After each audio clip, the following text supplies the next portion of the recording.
I think it's in best interest of everyone when we talk about sports and we want to talk about awards and who deserves awards. I've got a fantastic idea.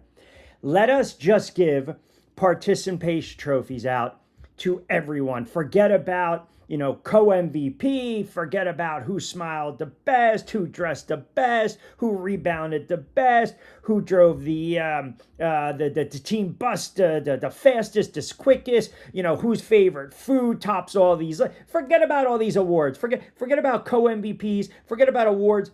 Forget about all this nonsense because I give you the Indiana Fever. Let's just now basically put out there on social media participation awards. Let's do that. Let's have that type of trophy out there where the Indiana Fever, the joke of a friggin' franchise that, oh, by the way, because they decide to push two players as MVP, better friggin' win it all. But I'm telling you, once again, it is a classic, absolutely psychotic form of sabotage in its own right. And we're going to get into it on a Friday edition of On Cue. Rich Quiñones here. Happy Friday, everyone. Hit the notification, subscribe, get in on the conversation, engage, debate. Let's play nice. Let's have a little fun. Got a football show dropping later on today. We will get into the comments early and often. Oh, my goodness. I don't even know where to begin with this. I'm flabbergasted. I am.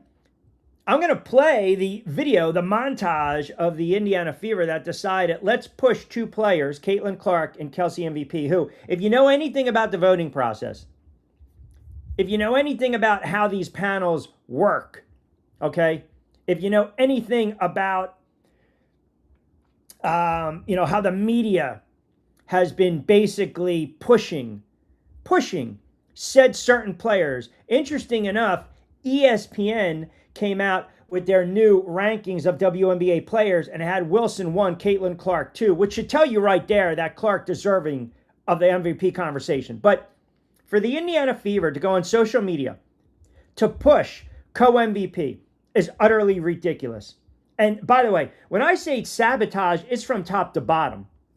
It really is from top to bottom. This is not don't be critical of X, Y, and Z. No. We already know this franchise has been screwing Caitlin Clark. And it's kind of nasty and downright doggish and lowbrow to see what we're doing right now. Because when you're pushing two players as co-MVP, you basically screwed them both. You basically diluted the race for both of them. You are basically now what? Being divisive? You are basically trying to, like in Seinfeld when Newman told Kramer, let's cut the bicycle in half, right? And then Kramer's like, no, don't do it. Don't cut it in half. I love the bicycle. Then you knew Newman made the decision the bike belongs to Kramer because no one would destroy the bicycle. But this is what the Fever are doing. They're splitting the bike in half. They're destroying the bicycle. They're destroying the team camaraderie. And then you get players coming out and they push this idea, which is absolutely ludicrous. You're splitting the narrative, which means now you're splitting the votes. So you basically, congratulations. Let me just say this. I should start the show off with saying congratulations to the Indiana Fever. You have basically handed on a silver friggin' platter the MVP award to Wilson. You've just handed it. Any of this, argument, debate, let's try to grab no, it should be a runaway right now. Congratulations. You've done a hell of a job because in your quest to be the most comical friggin' franchise alive, in your quest to be a friggin' joke of a franchise, in your quest to be a clown friggin' franchise, you have outdone yourself this time. You have flat out outdone yourself this time. You decided, let's split it in two. Let's make it a co-MVP. And oh, by the way, never happens in the world of sports. Very rare. Anthony chimes in, what's more impressive, KM's 20-point streak or CC only player in WA history to be top 5 in assist, most generated points of any player. DB says the Trolls are going to be out of the woodwork today. They'll be enforced. Yeah, they will. And that's okay. Absolutely. Mitchell definitely not MVP. Hasn't improved every year. Clark has improved every year. Clark has been in the league, and she is the difference from Mitchell's play. 100%. But this is not about who's the better player right now. Both players, like I said, are great players. 100%. But Mitchell's not an MVP over Caitlin Clark. And this is not about a anti-Kelsey Mitchell, and it's not really a pro Caitlin Clark. It's more of what this franchise does, how they operate. It's just goofiness. It's absolutely goofiness. It is. You have now basically made it divisive. You made it comical. As DB pointed on the comment, you made it comically divisive.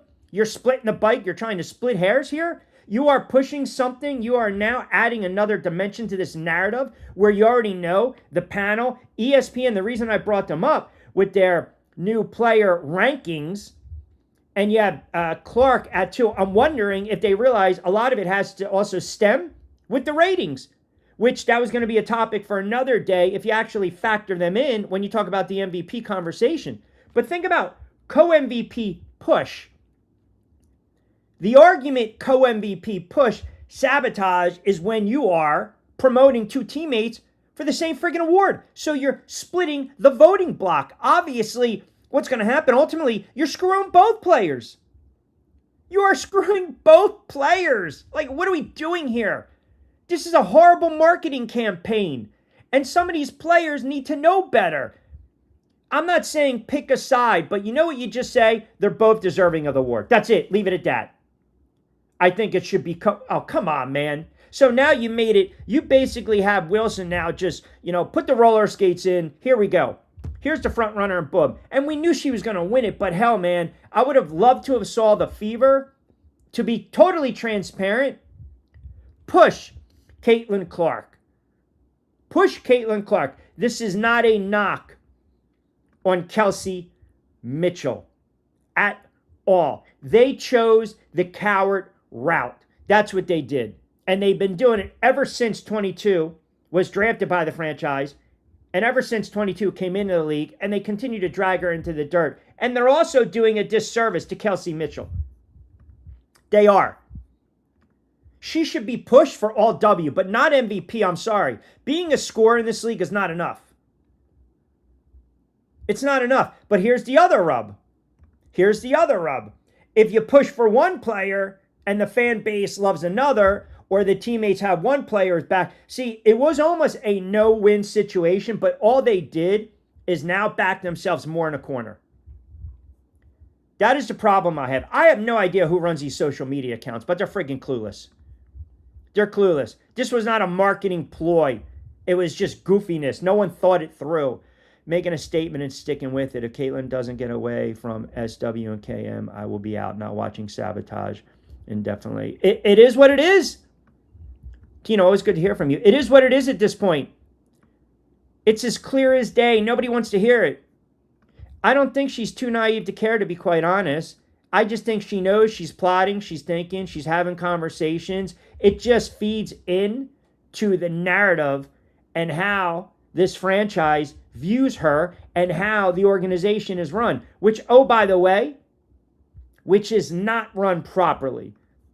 Extremely talented. Extremely talented. It's not an anti-this or an anti-that. It's just par from the course what this organization and franchise has done over the last several years. This is not a tactic that works. It's not. Definitely going to be splitting votes. Neither are going to win. Wilson just too good. Listen, I know you guys are so adamant on that. I know you believe because of what the odds makers say and what Wilson has done this season. We know why she's going to win it. But man, I'm telling you guys, if you really look deeper into the numbers and the contributions of what Clark is doing on the floor, the race should be much more tighter than it's going to be. But right now, any debate, forget about leaving it up to debate, because the Fever, in essence, because of their BS promo, screwed both these players, more so Clark, because Clark was more of a front runner than Mitchell was. Give her all WNBA. That's fine, man. Keep that streak going alive because we know they're going to try to do it. But she's not an MVP candidate. Caitlin Clark is. And this just proves my theory how the organization perceives her. Optics are everything. Miss B, good morning from Vegas to you, my friend. Honestly, think the Fever is just trying not to pit two of their players against each other or with fans. Yeah, it's stupid, but what did we... But that's exactly what they did, Michael. That's what they did. That's exactly what they did. Yes, participation trophy. You get a trophy, you get a trophy. This is not about when mom would slice up the oranges, right? And the Gatorade at halftime of the games. No. Participation trophy. That's okay. We only came in 13th place. You still get a trophy, man. Our society is so friggin' soft. And some of these sports leagues, some of these sports teams, some of these franchises are friggin' soft. Look, you want to make a stance, but then you got to live with it. If you're pushing one player, you got to understand the backlash. If they go 100% on Caitlin Clark, no matter what's going to happen? Kelsey Mitchell fans are going to come out of the woodwork, or the Anna Clark fans are going to come out of the woodwork and see how desperate they are to try to push for someone who's not deserving of it. If you push Mitchell, then all of a sudden they're going to say, see, this is why they can't stand Caitlin Clark. It was a no-win situation to start with, but her teammates aren't helping her. My God. Stop with the co-MVP crap. Utterly ridiculous. Just stop. It doesn't happen. It does not happen in sports. You saw it in 1997 in the NFL, okay, where you can really have argued Barry Sanders was the best player that year, but it was co-MVP, Brett Favre, Barry Sanders. You saw it again in 2003 when Manning had a phenomenal year, and so did McNair. And you only saw it once in the Super Bowl, and that was 78. That was Randy White and Harvey Martin. Now, baseball, again, you go back to 79. Keith Hernandez and Willie Stargell. And, of course, that's the year that Willie Stargell and Pittsburgh, We Are Family, they won the World Series. So they were the only regular season co-MVPs in MLB history. I'm not talking about all-star games. We've seen that in the NBA. But it is like you count a few on your hand, 2, 3 of them, that's it. It sets a bad precedent. An MVP is the most friggin' valuable player. It's not most valuable players. It's one. It's a standalone. That's the award. Value, impact, contribution, stats. You go deeper into the game. And now ESPN, finally, maybe they wake up the rat ship and they have Wilson and Clark 1, 2. I don't know now. I wanted to talk about it yesterday because the reason they came up with that, I firmly believe, is because of the ratings. I really do. The fact that they had Wilson, Clark, 1, 2, I believe they came out with this list after the fact, which was a day ago, that the ratings came out regarding Caitlin Clark, which we talked about Wednesday night. Had a phenomenal show and engagement. So even when you think, hey, they're starting to give her a little bit of love, maybe a little flower, maybe a little petal, here we go. Indiana turns around and they give you absolute, a just garbage of a marketing ploy. That's all it is.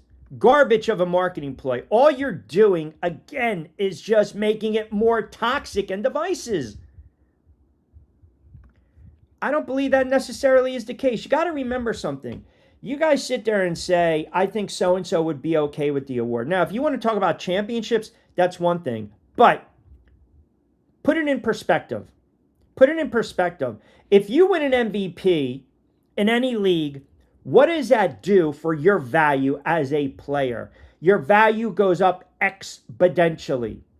Exponentially. So who's in line for that potential epic contract? That would be one, Caitlin Clark. So now it's almost like a 3 or 4 course meal, right?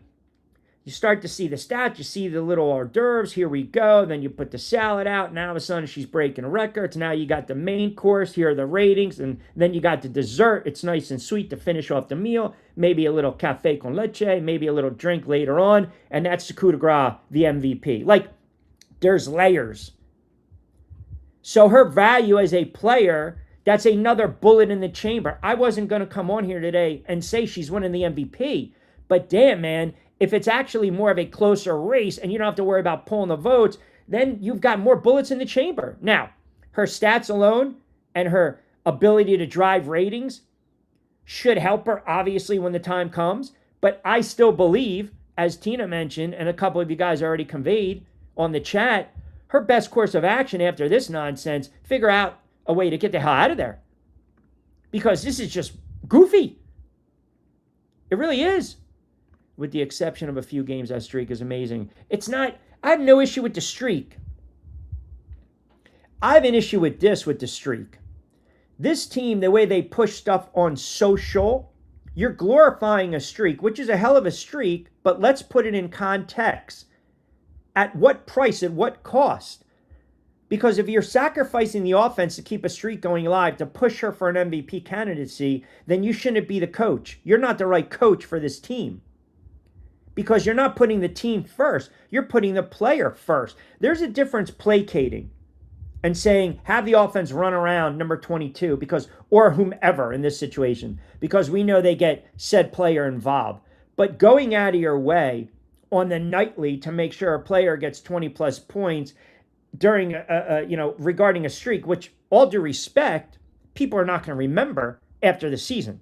They're not going to remember next season. They're not going to remember 2-3 seasons from now. But I'll tell you what, they would remember the ratings boost and boom and an MVP season for Caitlin Clark because she's the face of the league. She is the league. So it's not disrespecting Mitchell, who I think is a phenomenal player, but I cannot even have her in the conversation because she's also one-dimensional. She's just a scorer. But it goes back to what this organization does, what they've been doing. It's a clown show. Some organizations can't get out of their own friggin' way. Monica, good morning. Unfortunately, it's part of the inclusion package. Ridiculous. Yeah, it is. I mean, this is what, you guys tell me. This is what they threw out there. And it's like, wow. I mean, this is where we're going. But I'll let you guys, you guys can get amped up on this one, man. This is a hell of a package right here.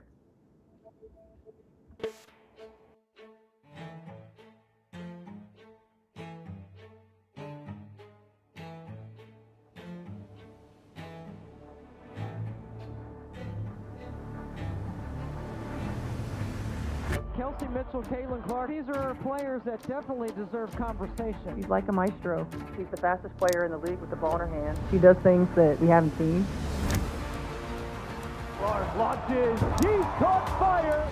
Caitlin Clark, iconic. Go, just dynamite from anywhere on the floor. Are you kidding me? Clark quickly, a dive, Mitchell again. Through. She's caught fire. The triple-double for Caitlin. Mitchell, 3-ball. Yeah. And by the way, who did they end that promo with? Mitchell with the free ball. Exactly. Sure, you got the little lasting image of KK, right? CC right there. Now, listen, I'm not a fan of this co-MVP stuff. And I'm not a fan of also, you get backed in a corner because some of these players aren't helping the cause. I understand they're trying to be genuine and they're trying to give flowers to teammates. But here's the other thing. If you are pushing 2 MVPs, you're saying you have the top 2 best players in the friggin' league, then you better damn well win a championship. That's the other thing that no one's talking about. Think about that for a second. And the optics we always bring up. If you are going to push that, if you are going to push that narrative that you've got the great scorer and finisher, that you've got the come see, must see, much watch, number 22, right? Then you're saying out of everyone in the league, we have the best 1-2 punch. We have the 2 best players on the floor, which means we should win a championship because Batman and Robin and Batman. Now you put even more pressure and a bullseye on your back. And if you don't, it's going to again open up the argument or the debate that you need to get rid of the GM and the head coach. So they are not doing themselves any favors. Hell, man, if I'm pushing 2 players on my squad in basketball where 5 are on the floor, and 10 total at the same time, 5 on 5, and 2 of those 5 are the best in the league, I better win. I better win. There should be absolutely no debate. None. And I understand for some it's frustrating because given everything that Caitlin Clark has done to grow the league, the audience in this franchise, the revenue, the cultural relevance, everything. But now you basically sank them both. It's stupid, and I hate using that word on the air. You know that. I don't like using that word. It was a bad marketing ploy. They didn't think it through. You're splitting the votes. Now, you might get both of these players slipping out of the top 5. You're never going to see any other team in any other league push a co-MVP. And again, Some might not like to hear this, but she is having the better season over Mitchell as a whole. She is, especially when you're leading the league in multiple top 5 categories. But it just speaks to a larger point. From a marketing standpoint, it is disrespectful for both players. It is. Because now I'm taking value away from both of you. It's like it's like kissing your sister, man. It's a horrible wash. It really is. It's a horrible wash. They never thought it through because they don't. 2 points ahead of CC, 6 assists, less 2 boards. Like, what the hell are we doing? KM needs 28 and 4 to be back. Because this is the whole. This is what they do. This is when people sit there and say, I'm crazy and loopy for using words like sabotage. This is all they're doing. You have to just, if you've never been around it, if you've never seen it, if you never really, and again, I can only speak from my experience. I've been in so many locker rooms for 20 plus years in different leagues, in different professional leagues, in different covering different sports teams, in different markets. I know when they're going out of their way to screw a player. I know when they're going out of their way to avoid giving any type of love and flowers to a player. For some reason in this league, it's magnified because this league is so jealous and petty and envious of one player. You don't think the coach has a hand in this at all? Of course she does. Now you watch tonight. Watch again tonight. Let's talk about co-MVP. Well, you're going to force feed Mitchell the friggin' basketball so she can get hers. Because that's what they do. Hub be damned. Unadulterated. Suppose that based on them being in the huddle and locker and seeing the ups and downs, they see value in both. Why are they beholden to CC if they are asked for their own opinion? It's not beholden. I've never used that word. So you're putting words in my mouth. I've never said the word beholden. But what I'm saying is this. She's clearly the best player on the floor. It's recognizable. I'm sorry, the film doesn't lie. Seriously, it doesn't lie. You're coming with a bias against Caitlin Clark that's already pre-manufactured because we already know you're not the biggest Caitlin Clark fan. Now, you might push back and say, well, you're too biased towards her or for her. I don't really think that is. I think what I do is I kind of talk at a wider lens. If we really get into this and discuss it, no one's saying beholden, but I go back to Boston's comments where she basically dismissed Clark. Optics are everything, man. If you got a circle of friends or you're at a job and you're performing well, don't you want a little bit of credit? But instead, they're always giving credit to someone who is doing a good job, but they're not on par with you. They're going out of their way to give that person a credit and dismissing you. That's all they do. And again, I don't know if her teammates are being disingenuous. I can't speak on that. But I go by body language, tone, diction, words, expressions, and what's being manufactured. And the pattern is evident. The pattern is clear. They have gone out of their way to be very dismissive when it comes to all of our records and or accolades. And we know this 20-point streak, it means everything to them. It means everything where they'll sacrifice their offense on the floor and lose a frigging game just to appease one player. That's not how you win championships. It's beyond narcissistic. It is, Dave. I told you guys this from the get-go. They will never, ever, ever understand exactly what they have in front of them. ESPN can't ignore CC at this point. Oh, I mean, listen, that's the problem. I pulled up, by the way. There's like 7 or 8 talking heads that have votes. This is a major problem. Because we already know their vote, it's slanted. It's not objective. It's not. And I'm telling you, you guys got on me the other day because I mentioned Boston. Boston started this. Boston was the one that basically said Mitchell, Mitchell, Mitchell. And nobody pushed back. That's the other problem. You're going on podcasts, you're doing these hits where you know there's never going to be pushback. So it's very easy to grab one comment, one sound bite, right? It's like ridiculous, man. Bro, I'm so sick of this Kelsey push. Listen, but again, and I appreciate it, brother. This is what they're doing. This is what they're doing. They're never going to put an asterisk They're not, because they want someone to win it 4 times, and they want someone to win it, 5 times and 4 straight times. Or whatever the hell, how many times it's going to be for Wilson. You can't. You can't do that. You just can't. Everything, when you add everything up that's been going on, right? Everything that's been going on, then you got to think about this, man. When you have great players, you can recognize great players and you can recognize great talent. But the coach should be the conduit, right? The coach is the one that sets the tone for the team.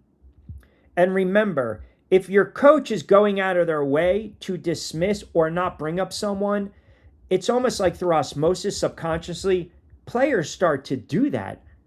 They start to ignore the fact that you have an all-time great already, who's very young in this league, on the floor. It sprinkles down. I've seen it. So it's like, okay, we keep pushing. All these, this is now why, at the end of the day, the media, these national talking heads, have F'd this whole conversation. They've screwed this whole conversation. They are to be blamed because every friggin' night, it was the same nonsense. Every friggin' night, they went out of their way to dismiss 22. You can still give love to Mitchell, but give a little love to 22. They went out of their way to backstab. They went out of their way to step on. They went out of their way, not even to step over. They went out of their way to make sure to put her in her place. You know, Sue Bird, 37 points. Well, she had 5 assists. Man, be quiet. So everyone starts to believe it. And then you go on social. It was different 30 years ago, 25, 30 years ago. You're not on social as much, man.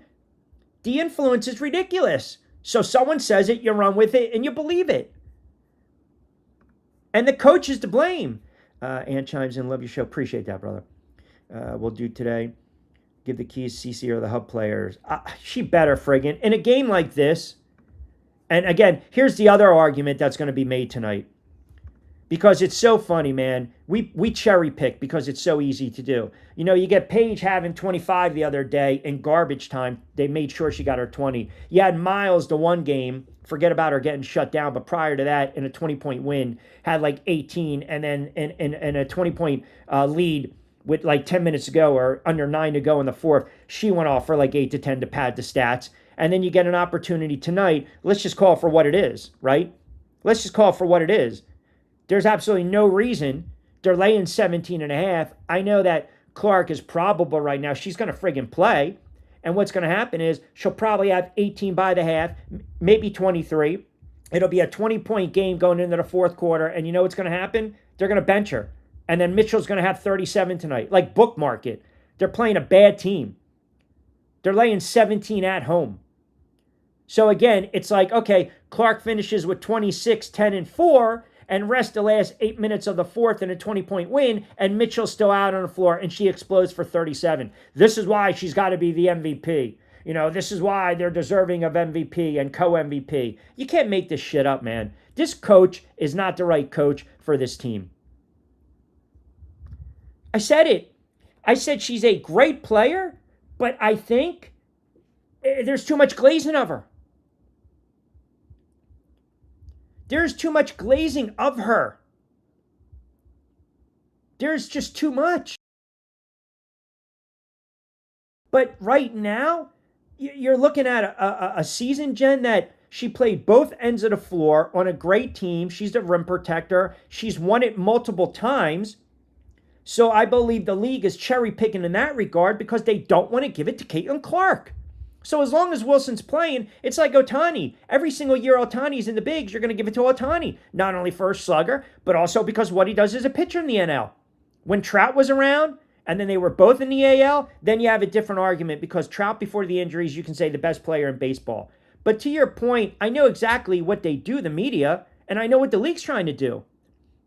She's good, and she can be great. But I don't believe this season it's a runaway MVP. That's all I've been saying.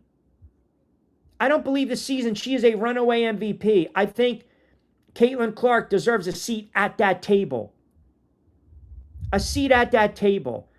You already know Wilson is a generational talent. She's a Hall of Famer. but they love her because the center position is sexy. You play both ends of the floor. She's a dominant rim protector. I'm not going to dismiss Wilson. She gets a whistle, yes. Clark doesn't. But I'm also not going to dismiss Caitlin Clark for what she does on the floor as a facilitator, as the maestro, as the orchestrator, having the court vision, dropping double-doubles, triple-doubles, 45 and 10, 37 and 12, breaking records. And we just now want to throw her in a co-MVP with a teammate who is one of the best finishers in the league, but cannot stand up toe-to-toe against Caitlin Clark. She just can't, because she does not have the court vision. She doesn't play the position like Clark does. I get it. She is a scorer. You don't need to educate me. Her job is to not dish it off. But if you're talking MVP and everyone pushes back with Wilson, well, you know what, Q? She plays both ends of the floor, okay? She generates points. Yeah, when you block it and you go on transition or you rebound it defensively and you get the outlet and you push the pace, that is considered generating points. Well, I got news for you. Clark does the same thing. This narrative about her defense is foolish. And oh, by the way, more possessions up-tempo, you're more inclined for turnovers. Now, I'm not making excuses for those that want to just go off on me. I'm laying down facts and stats to support my argument. If you ever played the game, when you're out in transitional offense and you consistently want possession for possession, sometimes you get turnovers. Then I can turn around and also on a Friday say, this kid should be averaging 15, 16 assists, but our teammates can't figure out how to friggin' make layups. So I'll counter every argument you make. But my whole gripe is this. Just like the other day, we're going to sit there and we're going to put one player as a runaway because, quote, she plays both ends of the floor and she generates points from her rebounding and her defense. I got news for you. So does Caitlin Clark. This is why the conversation, the debate, it should be a closer race. It should be a closer MVP discussion. But the media and now the Fever and her teammates have basically blindsided that. They've screwed her. And they've also, now when you think about it, kind of hurt Mitchell. They kind of hurt Mitchell as well. You got to read between the lines, man. You have to. Yeah, and that's why I'm saying, you know, ESPN only came out with that after the fact the ratings came out. They had no choice. They had no choice. None. She's not. Again, this narrative with Caitlin Clark, a liability on defense. Stop, guys. Stop. You don't know what you're talking about. You don't. Stop with this nonsense. She's a liability on defense. She is not. That is just a narrow-minded narrative driven by the media and the coach pulling her on the fourth quarter. She is not. She plays defense. She's played much better defense the second half of the season. Go watch these friggin' games.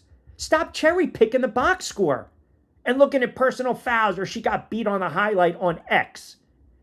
I'm telling you, I'm not comparing a center to a guard. What I am saying is this. If you're going to sit there and bark at me and say, Wilson plays both ends of the floor and she rebounds and she blocks shots, then don't dismiss Caitlin Clark points generated because she rebounds as a guard. She also has played much better defense. If you see she slides over, she's gotten a couple steals, which lead into fast break opportunities. She's dishing all over the place. She's making the right basketball play. She's putting up phenomenal numbers. You guys keep fitting. Go ahead, man. I know what you're doing. Just keep pushing. Go ahead. Just keep pushing the goalpost back. My whole argument, again today, it's not about the MVP. It's not about the MVP. I had to, Joey. It's a Friday. Friday, we go a little casual. It's not about the MVP. It's about what this organization is doing. And now you're pushing two players for an award. One should clearly win of the two on the team. And to make the race a little more interesting. I'm so tired of this. You know, Caitlin Clark doesn't play defense. She's not a friggin' center. That's number one, okay? But she's played much better defense. Much better defense. And again, you know why there should be more of the value when it comes to Caitlin Clark? I'm going to tell you why. okay? Because she, first of all, offensively, because of her range, her timing, her passing, her basketball IQ, she's always forcing multiple defenders to react even before she makes a move. There's value in that. There's value in that. Oh, by the way, defensively among guards, 8th in BPG, 9th in RPG, 23rd in SPG. So the lazy narrative that she's a defensive liability, go away. And offensively, top 5. Points per game, assists per game, 3-point made a game. Plus all the records. Like, you guys, you just don't want to give her the award. You don't want to give her flowers. And the organization, by putting out a co-MVP crap and nonsense, just screwed her of any chance, of any opportunity of making this a much more interesting race. That's all I'm saying. An interesting race. That's it. That's utterly ridiculous. The Death Star Mike. Yeah. Death Star Mike might have a couple logos on it soon, because we had some good calls yesterday with some platforms. Real quick, so I know when I post after, I guess someone was saying that a couple times comments were off on some of the videos, which I typically don't do. The reason I was doing it because the chat at times has been extremely contentious with some trolls. And they're the ones that still kind of want to comment on some of the shows and the videos. So if you are new to the show, like I said, it's just easier. Just subscribe. I don't like to filter that out, but I've had to, because when you're getting 600, 700, 800, 1,000 chats during a show, I want to make sure, like I said, that the majority who tune in, you know, you guys are comfortable with going back and forth, right? But some of the videos I had to close out the comments, because what was happening is there was just too much nastiness. Too much nastiness. And I told you, I try to give you guys a substantial amount of wiggle room. I do. I do. Nobody cares about defense. I guarantee if you watch Wilson, you see a foul, not getting called. No one's taking away from her talent. No one is. No one's taking away from her talent, but I just think some of these narratives are lazy. It's like, well, the quarterback always throws a pick. Okay, we'll put it in context. Was it a pick at the half where he was just chucking it up? Did it, was it tipped at the line? Was it a catchable ball by the wide receiver? Some of you guys are box score betties, man. You are. You absolutely are. You need defense, man. You got to play both ends of the floor. No one's disputing that. But again, she's winning the award. My whole argument today, my gripe today, my aggravation friggin' today is that they put out what they put out, because now all of a sudden you're washing away. That's all you're doing. The latest idea, the co-MVP from the Fever will guaranteed. Well, we know where the award's going, right? We know exactly where the award's going. It's going to Wilson. She deserves the award. She deserves the award. She's going to win the award. She's played hands down like an MVP. But man, I'm telling you, I would love to just have saw this offense be more predicated around Caitlin Clark instead of this hub to get those numbers up. And you bang out a couple more awards, and here we go, in addition to the ratings, and you win some games, and now it just makes the conversation a little more interesting. It's not now. It's a foregone conclusion. It's a foregone conclusion. Mike in Ohio, that's an excellent point. Never I've seen this before in sports. NFL, it was twice. I'm not a fan of co-MVPs. It's like a participation award, man. MVP goes to the most valuable player, the best player in the league, the player that brings the most value. I told you this several times.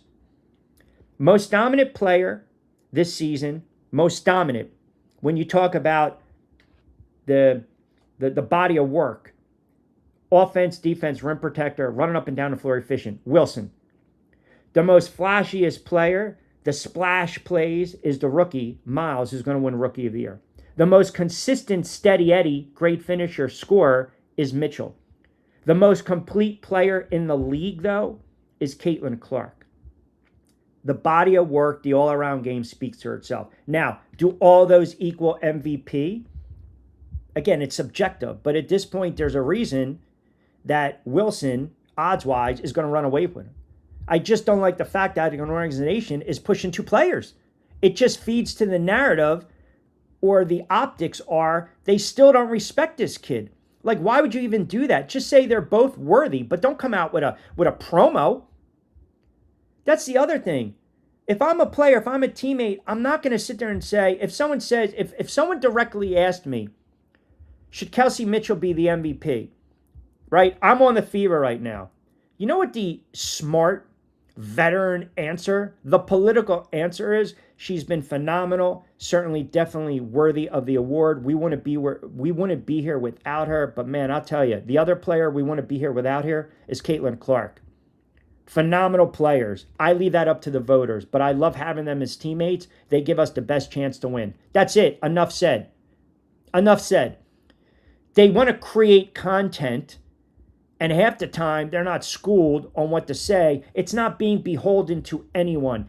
It's just understanding how we run with stuff, because everything's on social media. If this was 30, 40 years ago and you read a newspaper, you read an article on a Sunday having your coffee and it says the headline, Parcells is pushing for Taylor and Sims to be MVP, or Johnson's pushing for, or Bill Walsh, said Roger Craig's the most valuable player, but Joe Montana is the MVP of the league, then all of a sudden by Monday we're forgetting about it. We live in a different age right now. So we gravitate towards what we see right away. 10-second clip, 15-second clip, 20-second clip. That's why I always, when I post something, I put the link of the show for more context, like as a short or on TikTok, to put more context, because you move away from 20, 30 seconds and you really don't understand the whole argument. You don't understand the whole concept of it. So I just think this coach, and this is going to be interesting tonight. It is. This is going to be very interesting to see how it plays out.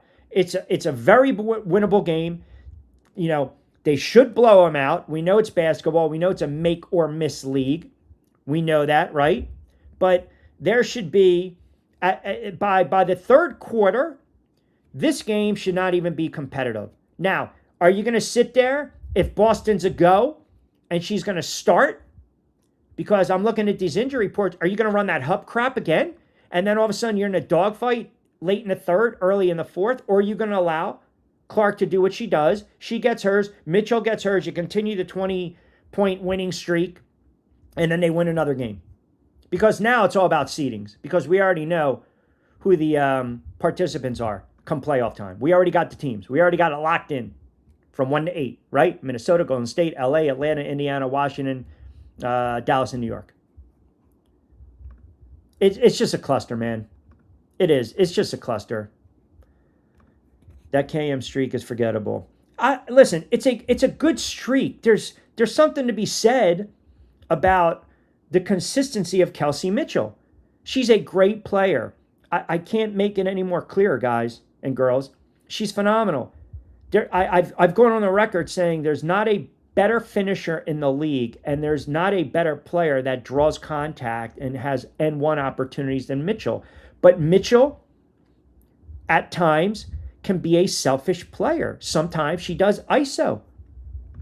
Sometimes when Clark is on a little bit of a heater, your next possession, Mitchell turns around and will chuck up the three. More times than not, she's going to knock it down. But I just think that is I don't even think it's competitiveness. I think it's she doesn't want to get one-upped. She just doesn't. They should blow them out. They're 17. That's why the line is what it is, 17.5 points. SW sabotage our playoff run and Cleveland starts making playoff record. I mean, listen, if this coach does anything that would be deemed sabotage or malpractice or for spite, and they lose a playoff series, then it's a fireable friggin' offense. It's not even up for debate. But this is why doing what they did as an organization is putting them more under a microscope. And I'm telling you, part of me, I want this team to fall flat on their face because I can't stand this head coach. I think she's a horrible head coach. I do. I don't think she's a good head coach. I think she's extremely toxic, divisive. I think she's too controlling. She's got an ego. She's a narcissist. She's toxic. She placates favorites. She doesn't understand what she has on this roster. So if the organization is pushing 2 MVP candidates, then you better friggin' win it all, right? Come on. You better win it all. Remember rookie season narrative, CC was going to win if they put Reese on co-rookie year. I mean, it's just, you can't get away from the narratives. You can't. No matter what this league does, no matter what the team does, no matter what the media does, it's narrative, narrative, narrative, narrative. Commercial should be for the all-NBA team, not MVP. Boston better play out of her mind for the remainder of the season because she hasn't proven she's worth what she's getting paid. At least not to me. She's been an enigma. She's been an enigma. I got you, brother. I understand the typo. She's been an enigma. And a lot of it has to do, I believe, with coaching. TD and Summers Point chimes in. Q, interesting topic. Always enjoying the hoops conversation. Yeah, you're right. I cannot imagine them doing this with another team or another league. I can't. I really can't. I already told you, I think in any other season, if the media gave Caitlin Clark her just due, okay, if they actually just objectively covered her and pushed her. Now, when I say push, you got to be objective, but also at times you could highlight, accentuate, and more times than not, they didn't do it this year. The media decided before the season started to give one player the MVP, and that was Wilson. Imagine before the NFL season starts, you get all these talking heads on the Rat Chip or Fox or NFL Network, right? All the prominent NFL guys, the prominent insiders, the prominent voices, the ones that you would think are credible because some of them are goofy with their friggin' quarterback list. But imagine if they all came out right away, and I'm not talking about preseason awards, but they were adamant saying, don't even play out the season. Patrick Mahomes is the MVP. Now, all of a sudden, that narrative, the odds makers see it. Here we go. Let's tweak the numbers a little bit. Okay, yeah. And I'm not talking about Mahomes coming off an injury. I'm just saying any other year, right? No, it should be, hey, listen, there are viable candidates. You know, you can make a case for and against Josh Allen. You can make a case for and against Lamar Jackson. You can make a case for and against Matthew Stafford, Patrick Mahomes. They didn't do that. They basically came out and said Wilson's going to be the MVP because they knew if they started it off like that, then Caitlin Clark, no matter what she does, is never going to be in the conversation. It is pre-planned. I know you guys think, you know, with me and my goofy conspiracies over the years, because I am a conspiracy guy, I've always been. I think where there's smoke, there's fire. But I believe the groundwork was laid early on before the season. But if it's any other season and you really look at the numbers, and the other thing is if we're really talking about value of the league and you start to add in the other elements, which we know the league won't, off the floor, the revenue, the merchandise, the ratings, then it's Caitlin Clark in addition to her game on the floor. But now this is going to be a runaway. It's going to be a runaway. I don't trust the voting process. Q, the Fever Work did not want to push CC. They were all in from day one on it being KM, but Caitlin balled out so much, and the external noise was too loud. They had no choice but to. How do you not, right? That's the other problem. If you sat there in the beginning of the season and say we're going to run the offense through KM, well, I mean, you're basic. What are you saying right there, right? Then why do you even have her? This is the other thing. It is malpractice. It's wasting talent with an organization that just doesn't give a shit. Right? They just don't care. 100%. 100%. I'm telling you, they're all complicit. They're all complicit. It's utterly, it's not even comical at this time. It's just beyond it. It's just beyond it. They're all complicit. This is why I've said I maintained it, and I'm going to do another show on it down the road. After this year, I get the hell out of there. But we know it ain't going to happen. I don't understand the disrespect CC has been getting from the league, even our own organization. John, I can't tell you, my friend. Well, it's pettiness, it's jealousy, as we know. And it's different in other sports. You're not seeing this. There's jealousy in the NFL, but not like this. There's egos in the NFL, but not like this. In the NBA, come on, man. You can come off the bench and average 6 and 8, and you're going to get a max deal. They don't care about that stuff. This league is different because everyone realized this is a league where it's truly me, me, me.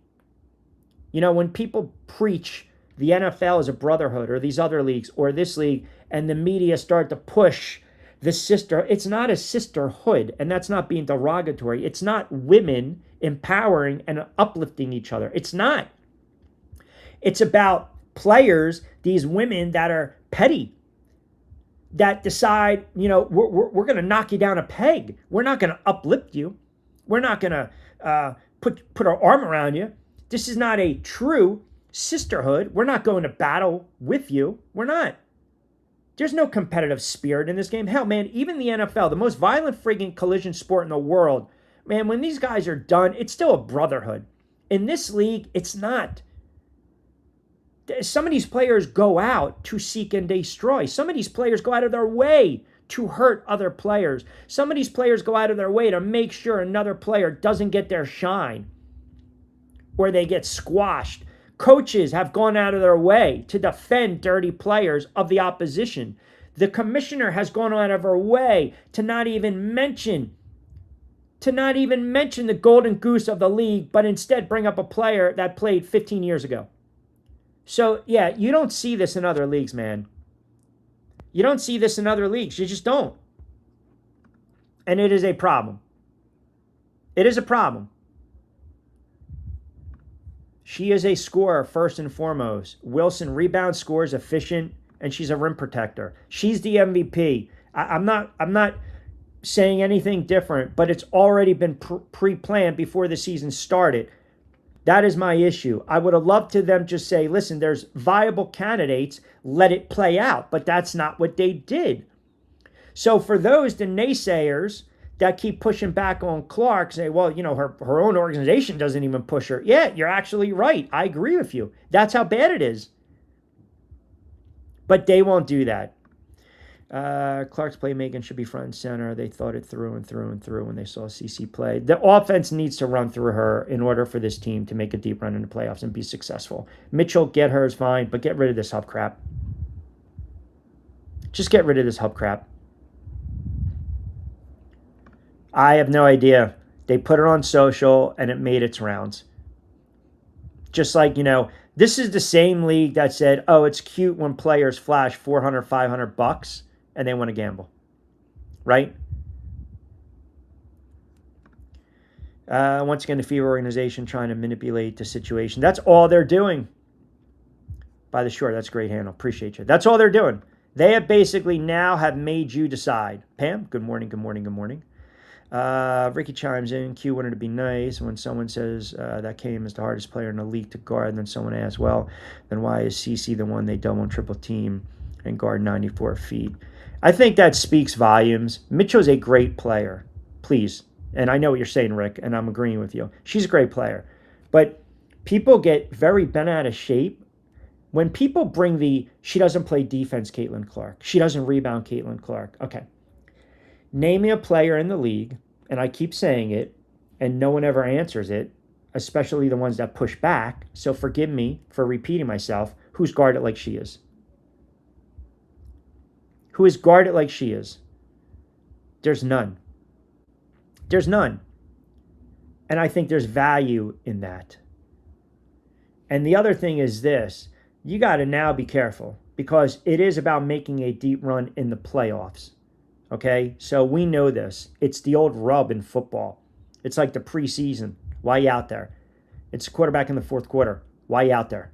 Like, these are things to kind of take in consideration. She's already dealt with some back issues. We already know about the minutes restriction. We know what's coming up soon. So, again, if they start benching her because it's a physical game, then you say, okay, the coach is making the right decision. But if Mitchell's still out there getting hers and all of a sudden start to push Clark, you know, little to the right, then it's okay, she's playing favorites. Like, they have put themselves, I said this last year, and I said it again 1,000 times this season. This triangle this triangle of Steffi White, Kelsey Mitchell, Caitlin Clark, it's not a good fit. It's not a good fit. Someone has to go. Someone has to go. And I'll take it a step further. I don't believe it's White, and I don't believe it's Mitchell, because White's not getting fired. They want to build around a 30-year-old Mitchell. So if I'm Clark, I understand this is not the best path for me going forward. It's not. Because it's always going to be like this. It's like how everyone sits there and says the Cowboys load up in the offseason and they're already winning the Super Bowl, and then the season plays out and you're always going to get drama. They give you a little bit of taste with the offense, and here we go. And then all of a sudden, it's a 2-3 week where they're losing games. Jerry Jones is speaking. It's drama. It's a circus. The Yankees used to do the same thing. Cleveland used to do the same thing with LeBron. It's always a circus. It's not run. It's not a properly run organization. So some teams can feed off chaos. Some teams love adversity. This team's not built for adversity. They're not built for chaos. They create chaos. And then they sit back like a little kid who just broke something and says, it wasn't me. I don't know. I don't know. What? I didn't touch it. I just saw you pick it up and you dropped it. No, it wasn't me. They self-sabotage. It's exactly what they do. They self-sabotage. So these players, i.e. Caitlin Clark, next year can put up monster numbers again. The media is going to sit there and say, here we go, Wilson's swan song. No, you know what? I think it's going to be Miles. And then everyone's going to run. No, I think it's going to be Paige. Everyone's going to run with it. Well, how about that streak last year from Mitchell? Let's see if she can bridge the gap into the next season. She's definitely going to be MVP worthy. And then somewhere 22 is just sitting there, putting up her 24 and 12. And breaking records, triple doubles, 45-point performances, shooting from the logo, assist all over the place, and they will never push it because it's already been predisposed. The optics, the narrative, the perception, it's already been, that seed has been planted in your mind. It's been planted in your mind. I think she's steady scorer, but I also think it's how they guard Caitlin Clark. And I also think it's very hard with Caitlin Clark. The coach doesn't help them unadulterated, where the coach keeps pulling her, or they ice her out, or she's got the hot hand and they freeze her out, or she has a turnover that's not on her, and then the coach calls timeout and they bench her. I think a lot of it plays in, to be quite honest with you. I do. I really do. Yeah, you're right. If they are blowing them out, you're right. But you know what's going to happen. Here's a scenario. What happens if they're blowing them out and Mitchell's struggling in the first half and they're up by 20 and Mitchell's sitting on 18 points to start the fourth?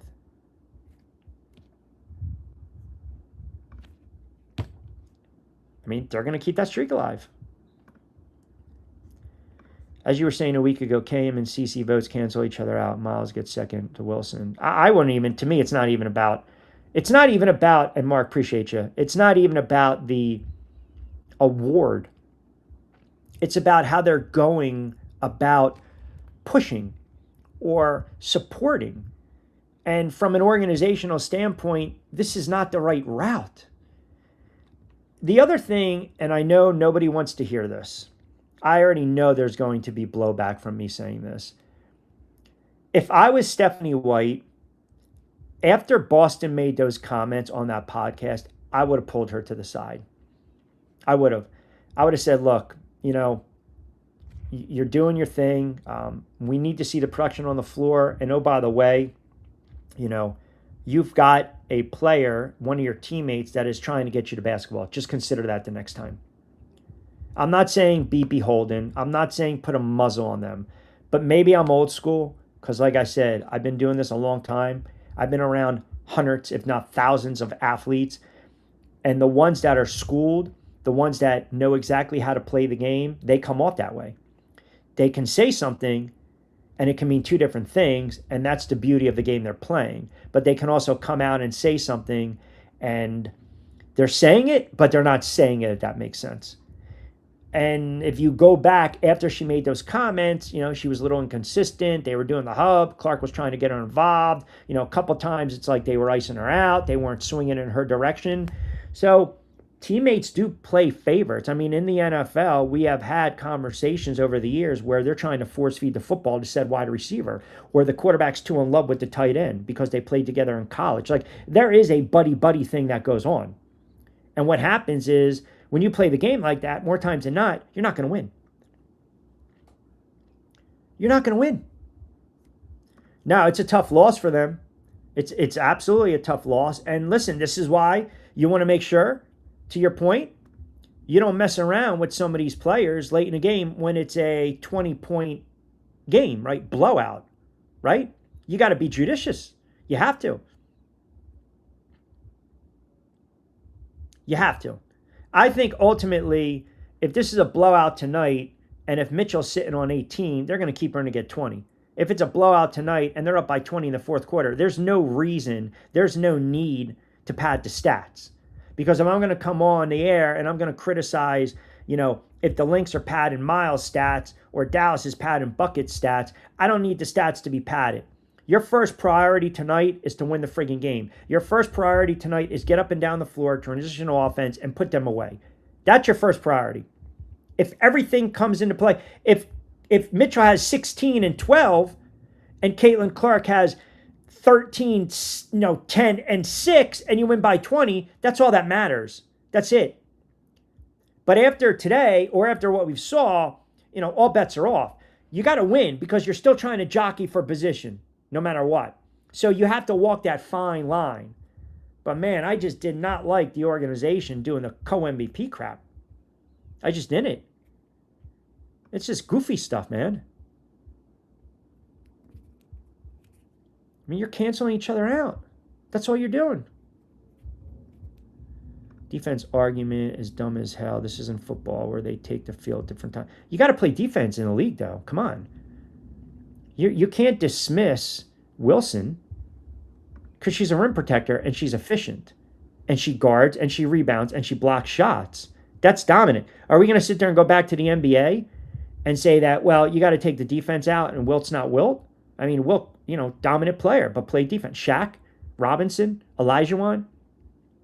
There's an element that can't be overlooked. And defense wins championships, especially in the playoffs, because a lot of teams now are running the half-court set. You better be able to play defense. You better be able to bang and get a body on the low block.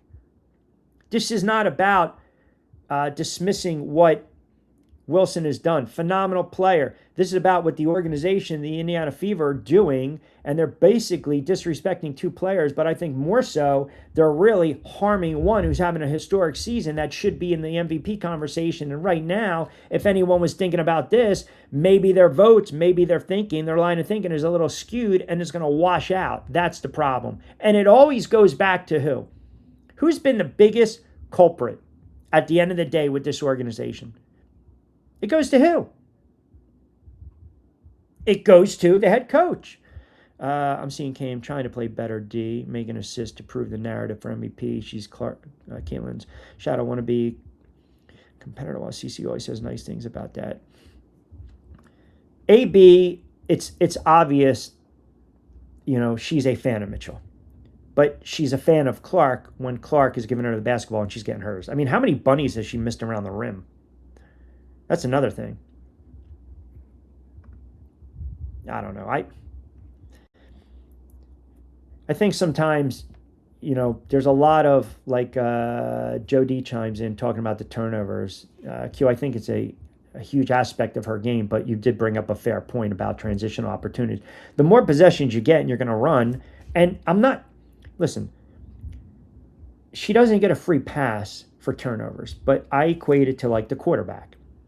Some of you guys look at the box score, and if I see Darnold 20 of 28, 285, 3 touchdowns, and then you see 2 picks, well, did one come on a halftime Hail Mary? Did one come late in the game where it was right in the wide receiver's hands and it was tipped? Some of her turnovers are not really her fault. They're not. It's factual. Watch the game. Sometimes her teammates are just careless with the basketball. They're not in the right position. She's putting the ball where it needs to be. They're not there. And then other times, she does try to do a little too much. But then we love when she draws a triple team and she puts it behind her back because few can do that in this league. No player It is just, don't give me any of these other players. No player is defended like she is because of who she is. No player's defended. Players go out of their way to defend her, to body her up, to try to take her out of her game, to frustrate her. And she's done a much better job of maintaining composure. So this is a tightrope, right, that the organization now has to walk. You want to make a push, but you also, God forbid, don't want them on the floor in a 20-point win or a blowout and, they turn an ankle. Or there's a hard foul and they bang their head on the floor. Or, they bang knees. Something, break a finger. Something happens. Because then that derails your playoff chances. But in the same breath, you got to walk that fine line where you want them to get theirs, but you also want to win the basketball game. That's priority, to win the game. To help yourself a little more out with the seedings.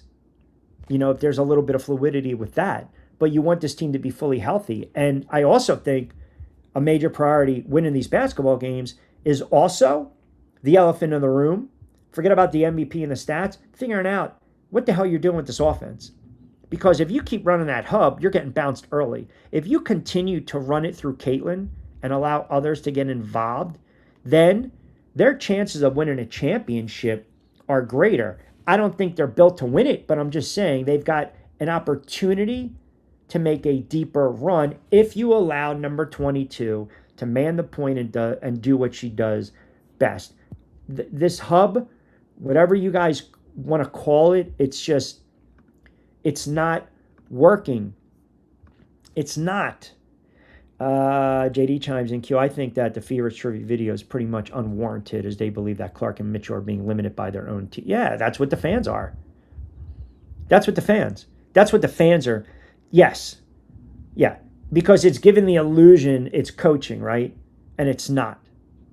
It's not. So if you're actually, I'll do you one better. If you think Boston is a good player but an enigma, and you've got two, quote, MVPs, then you better win a championship.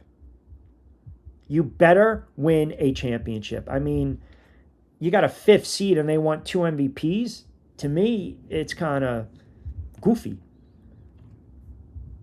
It has to start with the GM getting rid of this head coach or the owner getting rid of the GM and the head coach. No matter what transpires.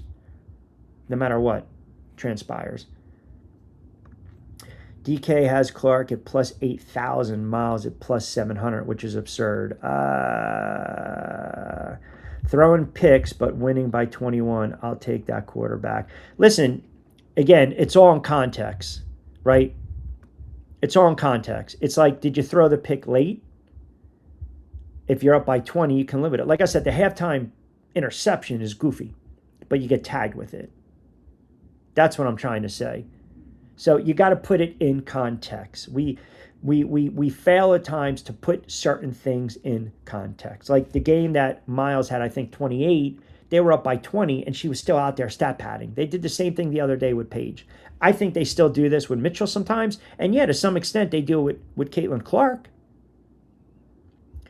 I agree. This is all Sue Bird, UConn, Mafia driven. It's ridiculous. It really is.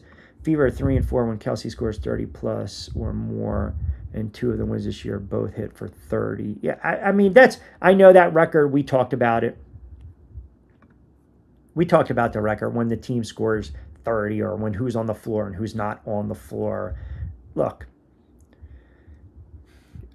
if you're that good of a team, your talent should speak for itself and you should be able to make a run. The way this team is ran and coached, it's just not like my cup of tea. Yes, correct. That's what I'm saying. So you got to take it, you got to put it all in perspective and in context. If Wilt was horrible at the free throw, yeah, correct. I know exactly what you're saying. There's a lot of, like I said, there are a lot of box score watchers. And what'll happen is, like tonight, if they win by 20 and she's 4 of 10 from beyond the arc and only finishes with 12 and 9 assists but 5 turnovers, and they win the game and she played 23 minutes, the narrative tomorrow is she sucks.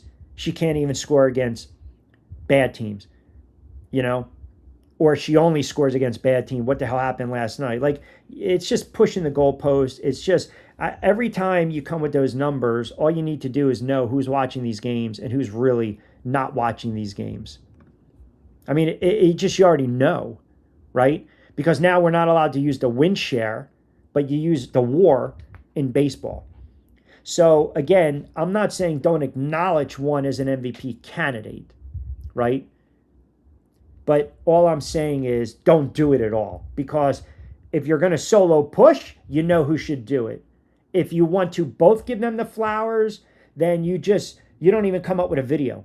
You just know internally, hey man, they're both MVP worthy, but they want it to be cute because that's what they do. They want to push a certain narrative, and then subconsciously they already know those votes are going to cancel themselves out. Look, one player should definitely be pushed for all W, but not MVP. Mitchell is a scorer. She can't do what Caitlin Clark does. Mitchell is not an MVP. Out of the two, Caitlin Clark is your MVP. Out of those two. In the league, it should be between Caitlin Clark and Whistle. And Whistle. And Wilson and Whistle. That's no pun intended.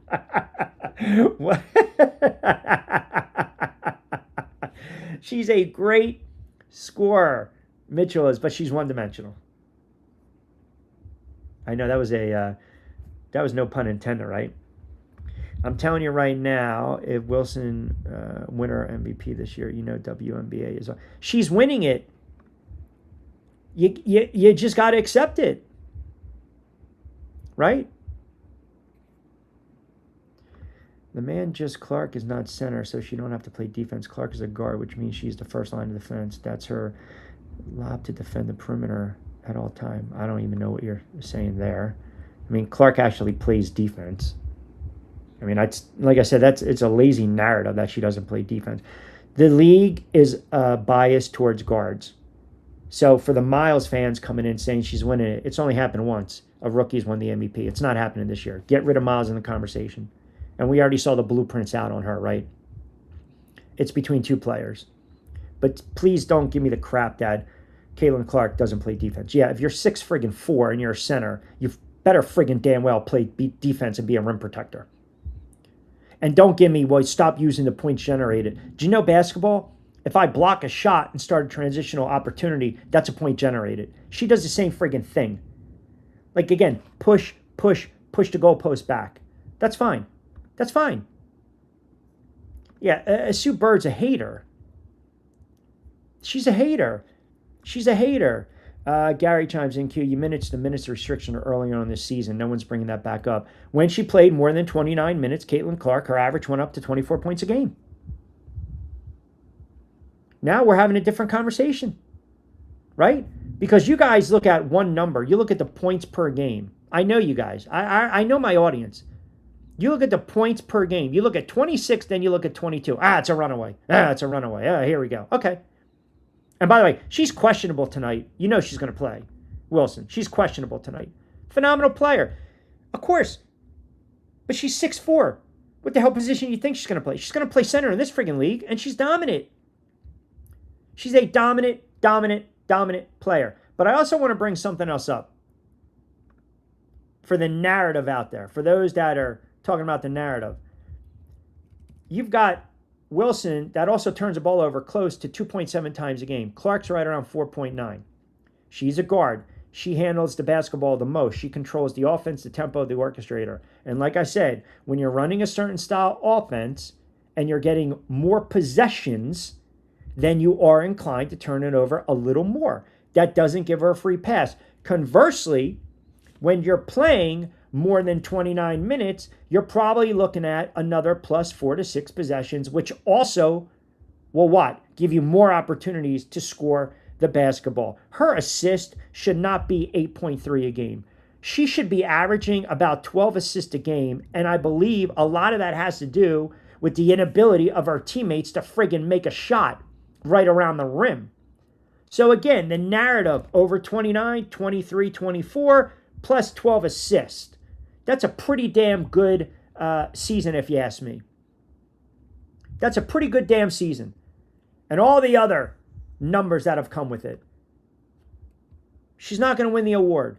She's worthy of being in the conversation at the table, but the organization did not help her out, knowing how we view her and knowing how the media views her.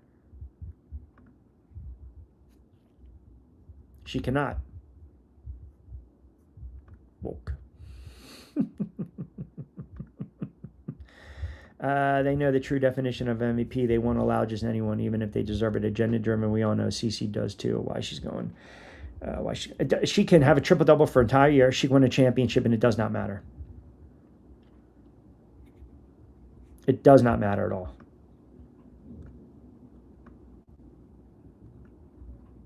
What is the definition of a complete player? Is that what you're asking me?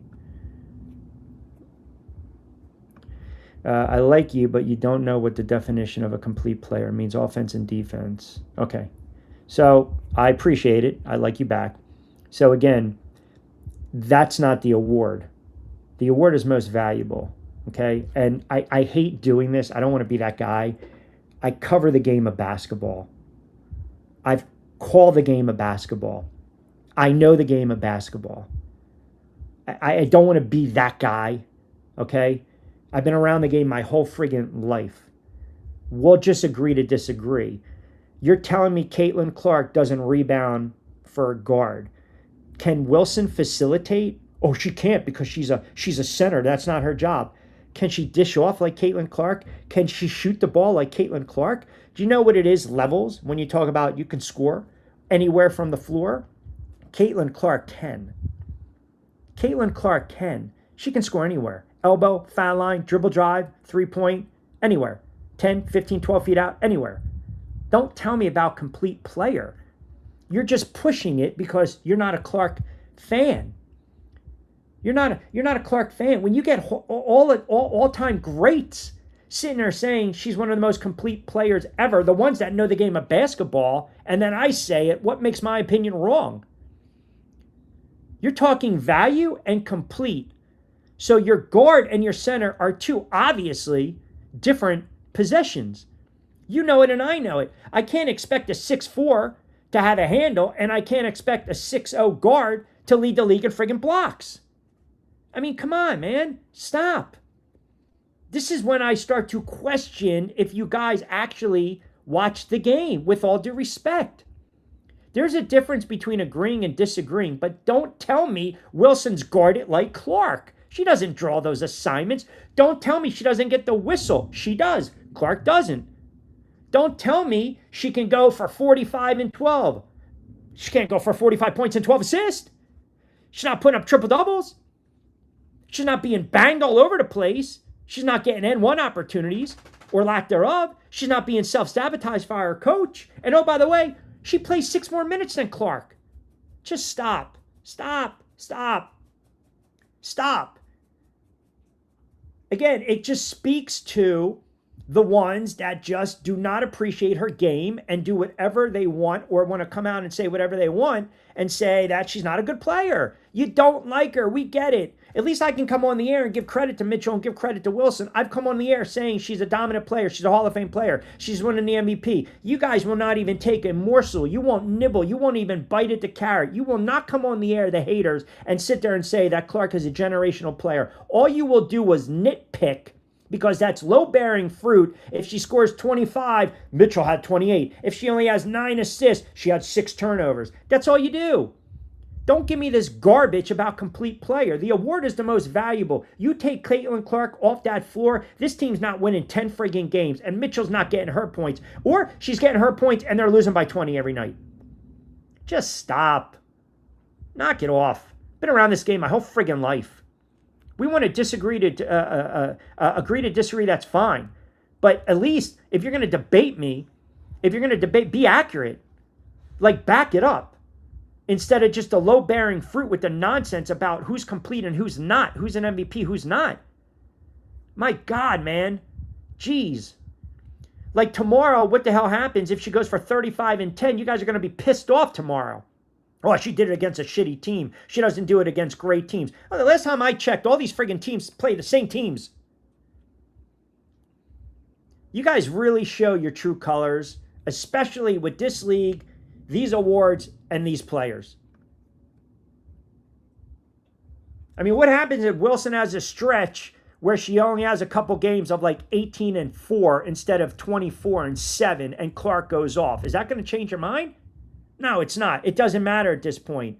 It's already set. You're going to compare a friggin' 6'4 center with a 6'0 guard that touches the ball every time up the floor and does more for the offense than the 6'4 center does. That's a fact. Because the guard gets everyone involved in the offense. The center doesn't. Name me the last time you saw 5 players surrounding Wilson or 4 players surrounding Wilson. You can't. They do that with Clark. But yeah, they don't do that if she's not the MVP. They don't do that if she's not a complete player. Man, get the hell out of here with that stuff. I appreciate your opinion.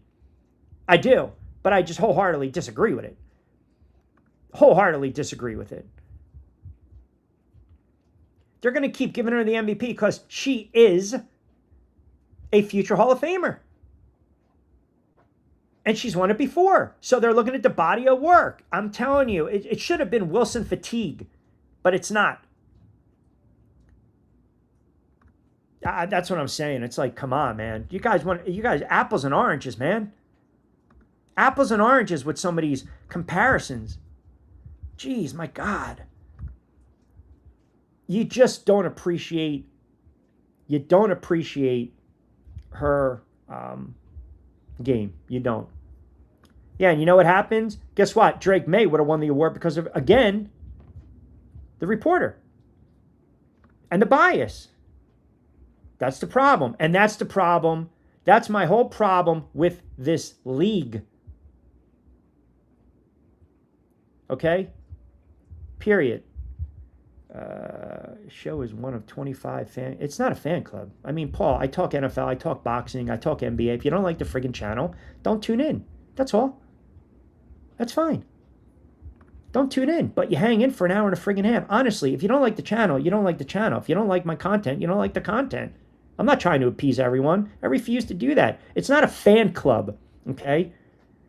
We're having a conversation about what a player who just had phenomenal ratings come out because it said player, and then the organization is pushing her teammate. It's not a fan club. Get the hell out of here. You're goofy, man. You're a friggin' clown with that nonsense. Read my friggin' resume, my body of work. Get out of here with that crap. You guys just hate to hate. That's it. You just hate to hate. That's all you do. And the fact that you sit there for 2 hours and you want to troll and you want to continue, I must be saying something that's triggering you or resonating with you. Here, I say this all the time. If you don't like the content, you don't need to tune in. If you don't like the chat, don't tune in. I had this conversation with someone earlier today about comments off on a friggin' video. I do 6 to 7 live shows a week in addition to podcasting, broadcasting overnights, in addition to calling fights, in addition to calling games. This is free friggin' content. If you don't like it, go to another friggin' channel. Or if there's an anti-WNBA or an anti-Caitlin Clark segment, then go tune in. Then this isn't for you, and that's okay. Trust me, the chat's going to be fine. We're not going to lose any friggin' sleep. Fever tried to pressure in the splits, stay double, and she makes these passes for easy buckets to Howard right and left. It's not scripted, but I'll say this. It almost comes off as they've got their agenda and they're going to do everything in their power to push their agenda. And if no one's buying into it, no one's buying into it, right? Indianapolis Star, #1 propaganda for pushing for the Annie Clark narrative. See, I find these conversations and this league and the debate fascinating. And I can tell those that really haven't followed me for 20 years doing the radio. I have a lot of my old listeners who follow me on the channel. They just don't chat. They don't comment. Because I do the radio on the side as well. They know my style.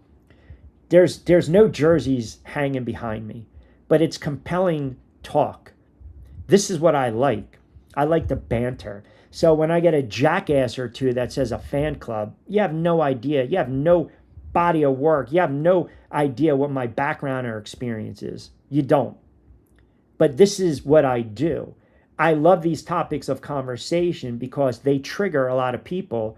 And I believe we can have in-depth conversations about it.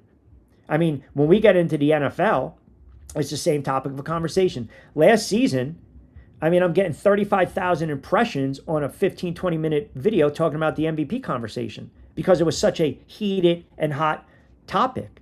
The pros and cons. Everyone was arguing, well, who had an easy schedule? Who didn't have an easy schedule? Who padded the stat? Here we go. They're not going to give it to a young quarterback. So this is what I do. So like I said, you guys have the beauty of this. It's free will, man. You got options all over the place. You got options all over the place with social media and platforms and YouTube and Kicks and Twitter and Rumble and Millions, which, again, I'll mention some of those platforms going forward because you guys are going to be able to follow me there with other content. So if you don't like what I have to say, it's okay. That's not a problem.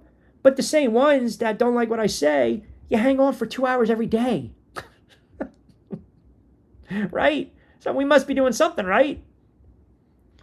Winning a chip was fan votes. Clark would have been 3-time champ by now. I don't know about that, but you got to win, man.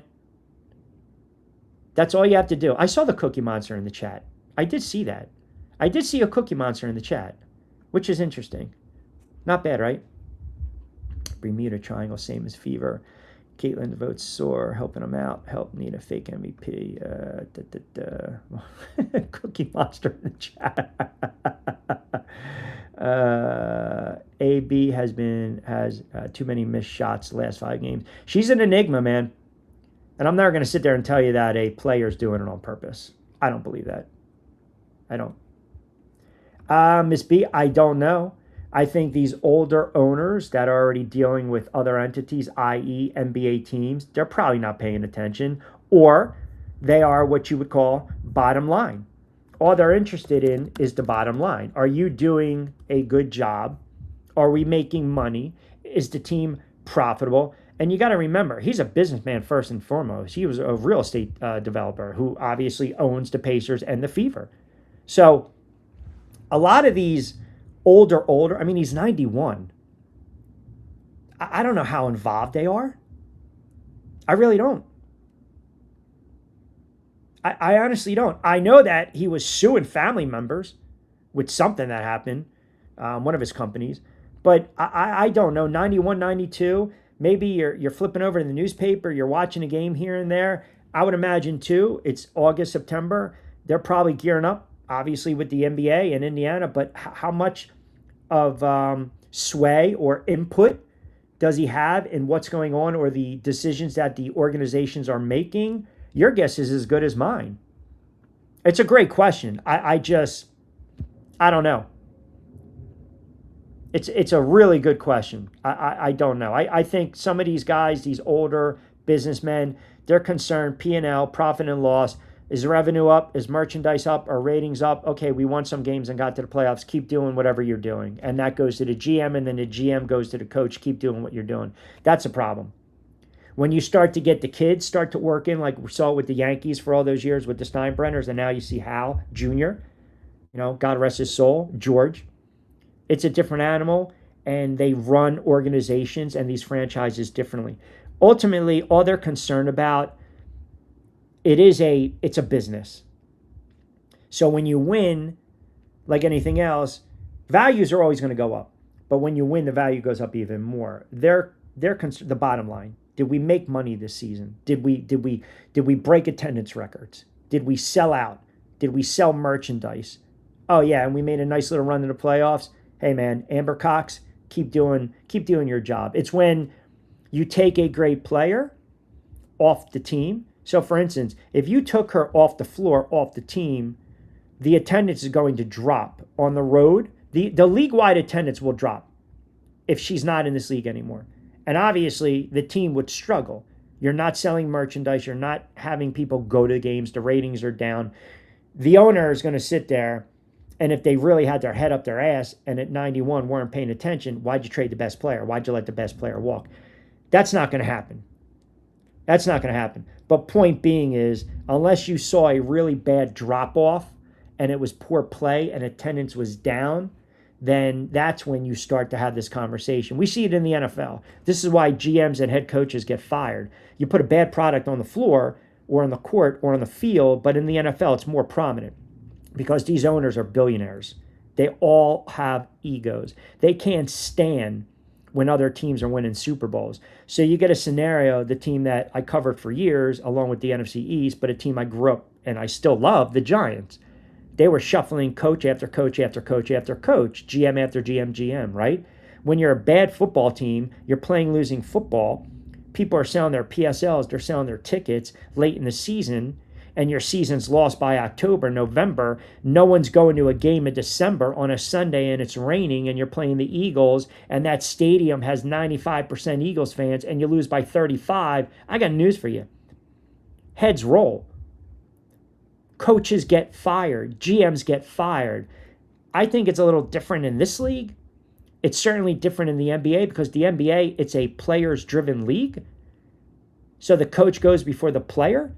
How many players have we seen in that league basically have gone to franchise and everywhere, every stop, they've gotten coaches fired or coach killers. This league, I'm still trying to not fully figure out, but understand a little bit of the philosophy, the mindset of these organizations. So you already know what you have. You have arguably two of the game's best players, right? And you have an enigma in Boston. You have a head coach that's won before. You have a GM that entrusts a head coach, and you have an owner that's probably taken the hands-off approach.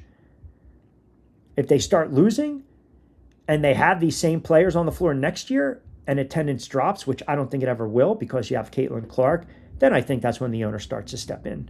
But I don't see anything now. Yep. I mean, they're going to get, she will have 8 in the first quarter. She'll have 16 late in the second. And if she hits her 20 in the third, then you got to see how the game's going to unfold. You have to see how the game's going to unfold. I think they knew it 100%. NFL talk later, DB. He struggled last night. He definitely struggled. It is, the last time I checked. It's a transition game. Up and down the floor. Make or miss league. Make or miss league.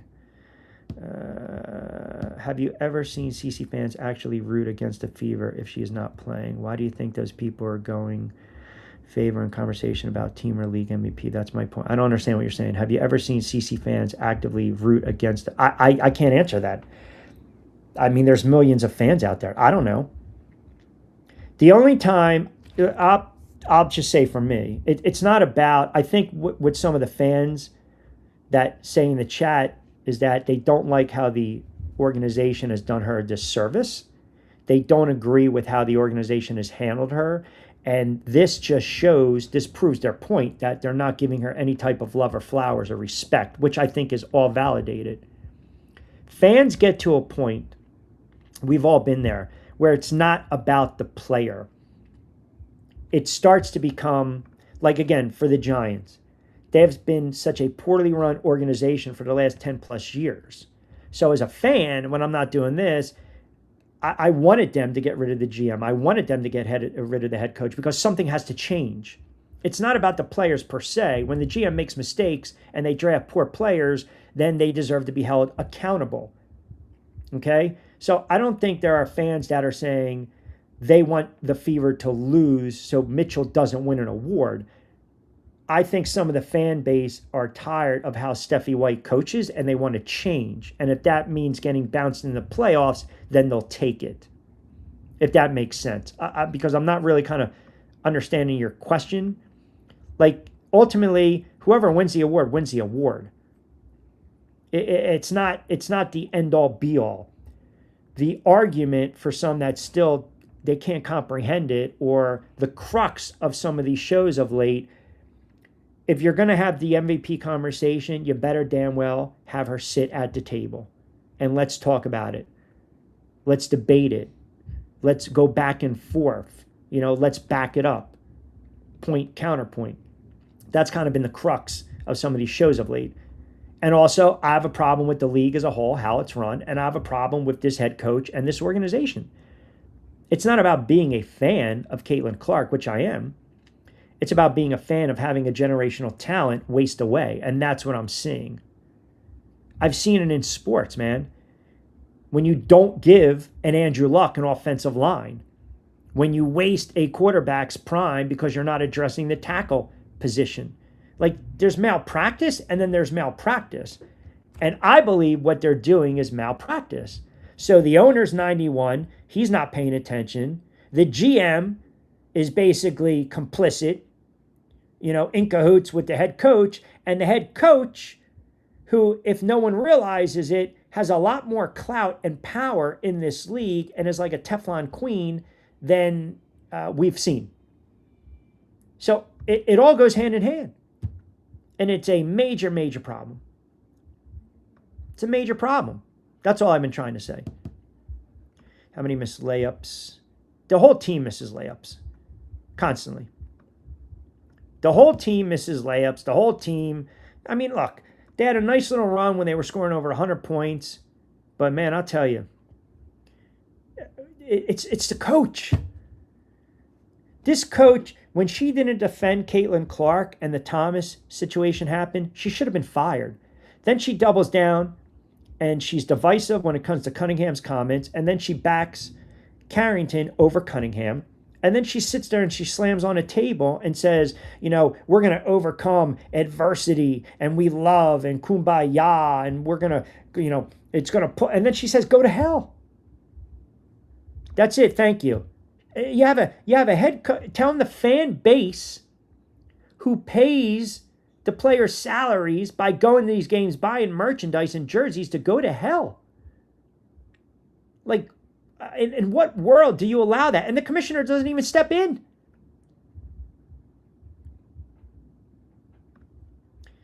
SW doing exactly what she was brought in to do, shave years off Cece's career. But yet, remember, she wasn't the coach when they drafted her. But she came on when they hired her and said she can't wait to work with Caitlin Clark.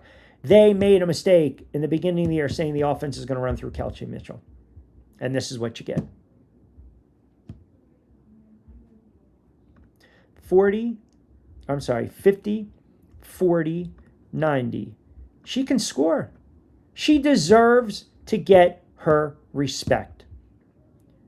She's been in the league a long time. Did you see Charles Barkley interview with CNN's Michael Schmidt? This past Monday, Barkley gave his take on who should be the MVP. He knows ball. Just listen to Charles' take on the MVP. So if Charles says it's one person, but other players have come out and said it should be Caitlin Clark, what discredits their opinion? I'm going to listen to it. And I'm not arguing with you. I'm just saying. I don't know. I mean, can you save me the time? Did he say it was Caitlin Clark? And I respect Barkley's. Look, these Hall of Famers, these former players, for some reason, I think the NBA former players are a little more objective than the older WNBA players. And I would imagine if you're telling me that, then he probably said it's got to be Caitlin Clark, right? I'm throwing it out there. That's all. I'm just throwing it out there. I mean, because I know he's a big, Caitlin Clark fan. But he probably also said what I've been saying, and I don't know. I believe a lot of this has to do because the league hates Caitlin Clark. They don't like players like Caitlin Clark. They certainly don't like players like Sophie Cunningham. I think that's factual. And I also think that has a hand in how the voting process is going to go. Right? I do. No women play good on the ball defense. It's just who's allowed to foul and who isn't. No, I think you're kind of discrediting. I like I said, man, I call a lot of games, man. Overseas, I watch a lot of TV, a lot of games on TV. They're not playing on an NBA level, but they do play a semblance of defense. I'm not going to totally discredit. I think sometimes the games can be very sloppy, though. So, what are we talking about? You guys love to just misconstrue everything I'm saying. You're giving Cece credit for her teammates' ability to score, but also pushing her turnovers off as team. No, that's not what I'm saying. You guys, man, stop. Both can be true. She gets her teammates involved, but also her assist should be 16 if they friggin' finish around the rim.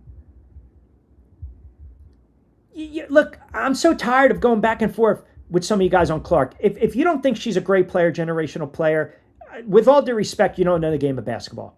You just don't. You don't. You don't know the game of basketball. You've never played it. You've never covered. You've never watched it. You're a box score Betty. You don't know the game of basketball. When you're a point guard, you're touching the ball the most. It's like friggin' quarterback being under center, the most recognizable position. He's prone to some mistakes. She's prone to turnovers. She's prone to turnovers. But how many times do you watch a game honestly, objectively, and you sit there and say, oh my God, how did they miss that? It should be 6 or 7 assists. So then what happens? You get a turnover going back that way. Maybe the offense changes on a different set coming back the other way. Maybe you got a 3-on-1. Maybe her teammate's not looking for it and it goes past her mitts. We see it happen with Boston. I've seen it happen with Hull. I've seen it happen on the floor. But who gets tagged with the turnover? No, she's not a perfect player. She's a flawed generational star. She's got to work on some of the turnovers, but not every friggin' turnover is her fault. Just stop, man. Jesus, God already with this crap. Stop. Stop. Stop. You should be able to make a friggin' layup in any league if you're under the friggin' basket. I mean, what do you want? You want her to wipe their ass too? You want her to do everything? Is that what you want? She's got to hold her hand. She's got to hold Cunningham's hand or Hull's hand or Raven Johnson's hand or Boston's hand around the rim or Billings' hand around the rim. Show him how to shoot the friggin' basketball off the glass. Dude, it's just your takes are just old today, bro. Seriously, move on with the shit. Seriously, just stop. My God. Get over it already. Jeez Louise, man. Just unbelievable. It's just... You guys are just on another level. Sellers are the ones that are disingenuous about Clark's talent. Wilson's surrounded by Olympians, feeling the ball. Ref's getting her to the free throw line when someone breathes on her. She gets the whistle. It's always a hot topic, man.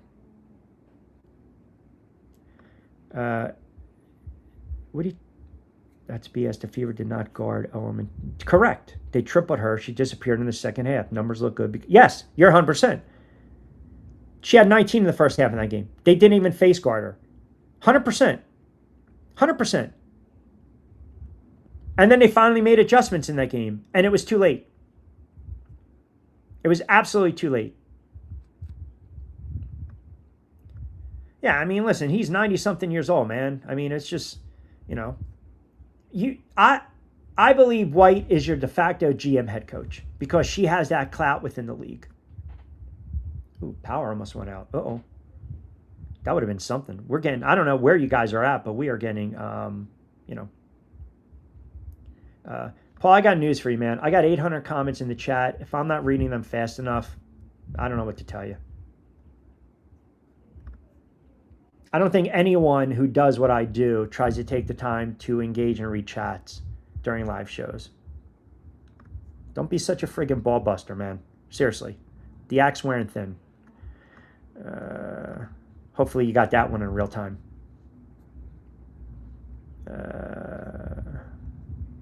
Should be able to make free throws in crunch time according to that take. I've never seen a fan or a how some of you guys get so triggered with this conversation. I've never seen it. I honestly, listen, basketball is a fun sport to break down and discuss. Like, we get heated with the NFL. Tom chimes in from Newcastle Q. Loved you on the air with Fox Sports in Delaware back in the day. Don't feed into it. I don't really give a crap. Magic basketball. I don't think they played on the same team, though, right? Remember Henderson stole the ball? Boston Celtics, right? Had a great little run back in the day. Look, turnovers happen in a game. But like I said, you guys don't want to watch these games as closely as most of us do. Watch tonight, and you will see when it's a 3-on-1 and one of their teammates has their head up or you know what, and they're trailing on the play and they lose the ball or they can't finish, who gets tagged with the turnovers? She's not a perfect player. But goddamn, the nitpicking from you guys is ridiculous. You think Wilson created the game of friggin' basketball? Just stop. You think Miles created the game? Mitchell created the game? Stewart created the game? Young created the game of basketball? They're all flawed. There's no perfect player.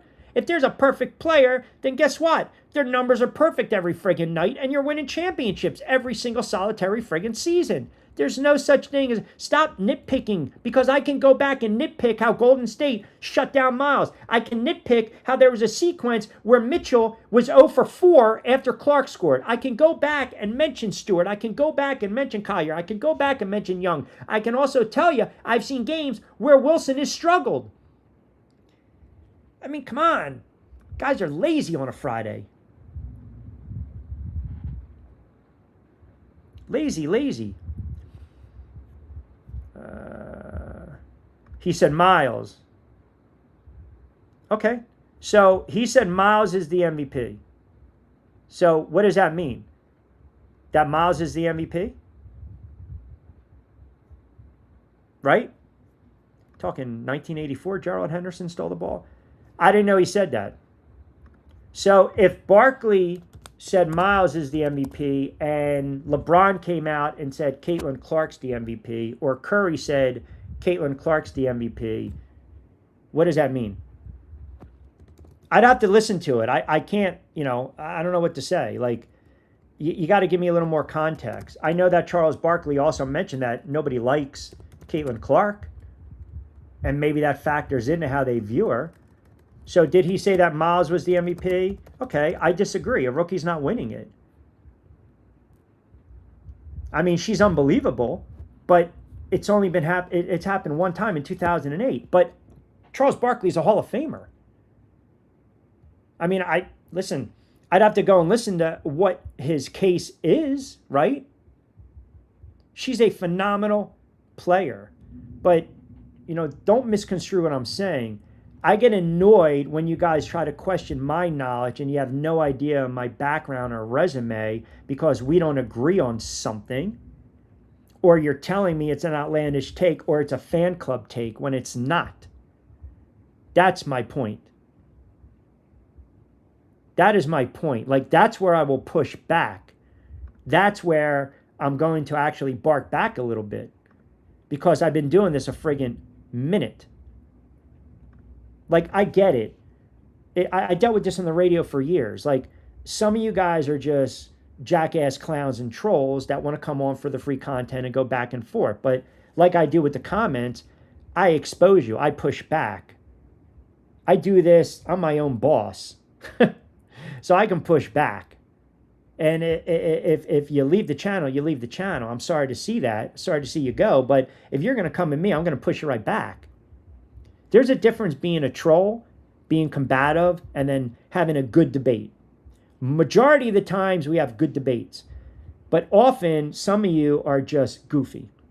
And you just want to hear yourself. You want the attention. You want the chat. You stay on for 2 friggin' hours. You go back and forth. You jump on other channels. You do other things. You comment constantly. I've been around the block. I've done this. It does not bother me. But where I push back is when you start to come at me a certain way, then you're going to see a different little side. And then the debate might get a little contentious. So for Barkley to say Miles is the MVP, I respect Charles's opinion. I would like to understand why he went that route. I'm a little surprised he said that. I thought maybe he would look at a player like Wilson, a little more dominant, rebounder, efficient. But if that's what you're saying, then, hey, okay. He's saying, is he saying she deserves it over Wilson? Or it's just she deserves it? Like, I need more context, because obviously I'm on the air and I can't see it. I'm not going to discredit Barkley, but if Curry came out and said Caitlin Clark deserved the MVP, does that mean Caitlin Clark deserves the MVP? It's all subjective, man. Everyone's got their own opinion, right? Everyone's got their own opinion. So we're good with that. Trolls. I mean, it is what it is. I enjoy you and your channel. Yeah, I got to call him out. I got to. I got to, because like I said, it kills the momentum of the show in the chat. That's why some of them left. Some of them I kicked them out. I said, we don't need this kind of nonsense anymore. It's like after a while, if you think you can do what I do, then do it. Do it 6 or 7 times during the week. Do it on radio. Do it on platforms. Do it on TV. Then check back. No, you cannot. You cannot. You cannot. So Barkley said that. All right. Someone just actually sent me the link. Okay. She's a great player. She's a great player. I love Olivia Miles, but she's also a rookie, and I think the league's going to frown upon that. Candace Parker was the last rookie to win MVP, and that was 2008. And the league also doesn't look at the guard position like that true legit. There's a bias. So this is what Barkley said. Here it is. One of you guys just sent it to me on X. She should be the MVP. She's unbelievable. Barkley says, amidst all the controversies that the league has gotten into the season, they have a ray of light that's shining brightly far away from... Oh, here it is. I love the WNBA. They got a great story. They got a young girl named Miles. She plays for Minnesota, who's a rookie. I think her name is Olivia. Well, Charles, you should know. She should be the MVP. She's amazing. She's a rookie. They missed the best player, Fee, who's been out all season, Collier, but this girl's got them with the best record. That is definitely, when you talk about Miles and what she did without having Collier out there, 100% worthy. But I also, and again, I put Clark, when you look at the averages and the body of work, even though Miles is going to win it eventually, but not this season, I still put Clark a little ahead. That's all. That's all. Sorry chimes in from Delaware Q. You know you're always passionate on the radio. For years, I used to listen to you on 1290 The Ticket and Fox Sports. I know one thing. You always push back. You got to, man. You have to. Miles is nowhere near CC. I mean, look, she learned her lesson the other day against Golden State, but you're talking about a rookie who's phenomenal. A rookie who's phenomenal, right? True Q, not you. When the conversation comes up, they come up with the phrase, you don't know ball. Right, and if someone that has played in the NBA stated their opinion, the Barkley didn't know. But yeah, I mean, look, yeah, and I apologize that I misread what you were saying. But again, I did not create the game of basketball. I can just talk about what I've covered, how long I covered, and the games I call. And I know maybe I'm a little more biased towards the overseas, that style play, because I do call games overseas in various countries remotely. But I know in the States, I know ball. I covered the league. I covered the NBA. I cover college as well. That was years ago. Obviously, it's a little different animal now. We get it, how we absorb the content. But I know, who knows the game of basketball. And I know for the majority of the time, most of you will sit on for 2 hours because you just want to break balls. That's fine. But there is a line that I will push back on. Like I've had some people like actually come on the channel, like you can't erase 20 years of being in broadcasting. And that's why I allow others to just jump on them because they're goofy. That's all.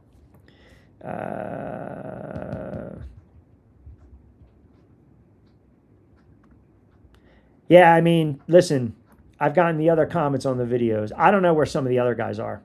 What was that word? The wokeism that was used the other day? I mean, that was a friggin' waste of airspace, right? See, you're always going to get... This is what I encourage people. If you think you can do this, have at it. I would love to chime in while you're doing this. Have at it. I love trolls. I love commenters. I love the back and forth. I love the engagement. But, again, you also have to be a little fair and come correct and be respectful. And sometimes some come at a certain way where they're running their mouth and they got to get checked because more times than not, the dudes that are the keyboard tough guys will not say this in someone's face. Or if you notice, I can tell you this, all my videos after the fact, I always try to comment back and respond. But sometimes if you come at me like a jackass, you are going to absolutely get destroyed. Destroyed. That's all. Destroyed.